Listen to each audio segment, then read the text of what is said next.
Good morning. Welcome to my channel. I'm Danielle, mother of 7. Please come along with us for our morning routine on a homeschool day.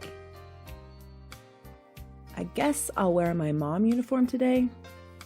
That's my workout clothes. The way the house is situated, as soon as one child is up, I hear it. I guess it's my bionic mom ears. Today, the baby woke around 6:15 and her brothers emerged from their room about 6:30. They have a clock that turns green at that time. I do like it. But it was a challenge getting my 3-year-old to abide by those confines.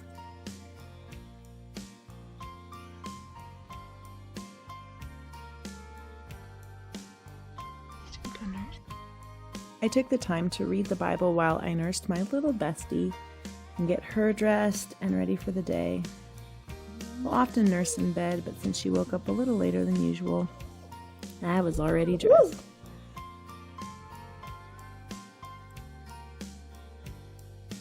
I didn't take the time to put on any makeup since we're having a home morning and going to the park in the afternoon. The boys were already very busy and very loud downstairs. I'm very intentional about smiling a lot in the morning and really helping set the tone of the day.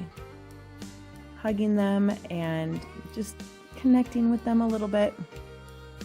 I find it helps me probably more than it helps them. Just keep in mind what is important. We decided to build our first fire of the season this morning. It was brisk outside, but not cold. My daughter particularly likes to snuggle by the fire and do her school when the days get chilly. We thought today was a good day. No, look how big it is. It's a tiny fire. I like our mornings to be about doing things together and allowing everyone to participate in the tasks we need to get done. Everyone is capable of getting wood for the fire. Under my supervision, I like to encourage my kids to learn home skills, like building a fire and like chopping wood. So I'm there making sure they do it safely and they're learning skills. I didn't end up getting on the treadmill until around 7:30. So because I had gotten a later start, I just did 2 miles.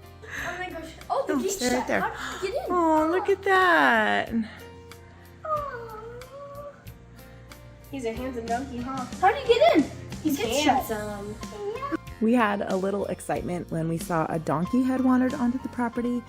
We tried to encourage him out for a little while, but he just kept running to the back of the property. And eventually, when we put the dogs in, he made his way out on his own.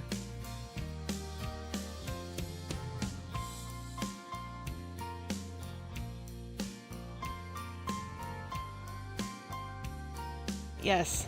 But will they bite humans? Donkey. We really do have quite a number of donkeys in our neighborhood, and they do like to try and sneak in and get into our trash.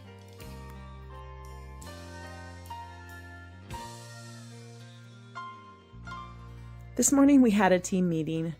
This is just a little powwow where I remind everyone that we are a team and we work together. It's the mom rah-rah speech.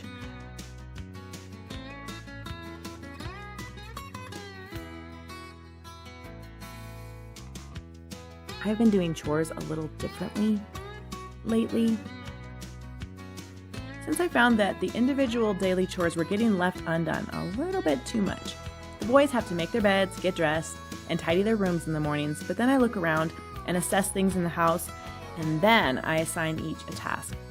This way I'm right there making sure the kids are following through. Also, I get to play to their strengths, assigning tasks appropriate for each age and appropriate for their skill level.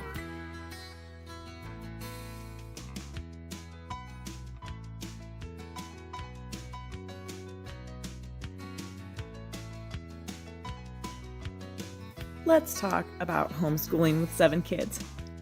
One of the best things I have established over the last 5 years is the call to the table for the beginning of our school day. I play the same song. This has saved me so much hollering and finding children in different rooms. I just blare that song loud, and the kids have those 3 minutes to get their rear ends to the table.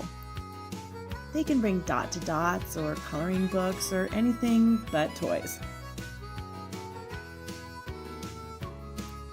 I also do basket time around breakfast, 99% of the time. This gives me a little extra attention span from the kids. They are occupied eating, and I am able to read. I made the batter for sourdough pancakes last night to save on time this morning. I know it's kind of weird, but I don't actually have my first cup of coffee until we start school. I enjoy it that way. I get to sip and teach. I don't know. There's something really homey and comfortable about it. If you haven't watched my video on basket time, I highly recommend it. Typically, this time together lasts about an hour. If they are eating breakfast, I start with the read alouds. This includes a chapter in the Bible, a chapter of history, a short page on insects, and we just started a book about the Wright brothers. I don't always get to all of those books in one morning. Another thing that has been a game changer for me during our basket time is adding in my children reading at their levels. Sometimes I'll have my 9-year-old read a chapter in the book, and this way I can kind of get an idea of how his reading level is doing, since I don't make him read to me anymore. Make this one big enough to hold 3. My philosophy has always been, if you want great readers, have them read aloud to you for a long time, going into their 6th, 7th, 8th, even 9th grade. Reading aloud develops you in so many areas. However, this is really challenging with this many kids. And sometimes just having my 7-year-old read to me and teaching my 5-year-old his reading lesson is enough in one day. So encouraging my other kids to read something that teaches the entire room has been really beneficial. After our basket time, I often will let them have a little time out, and sometimes we will just go right into our independent work. We stay sitting around the table, except for my daughter, who does most of her school in her bedroom, or by the fire, of course. And I have a bin of toys ready for the little guys as soon as they show signs of being done sitting around the table. Thank you so much for joining in with us this morning. Remember, this is the day the Lord has made, and let's rejoice.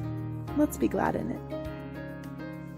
I would love it if you would subscribe to my channel and stick around.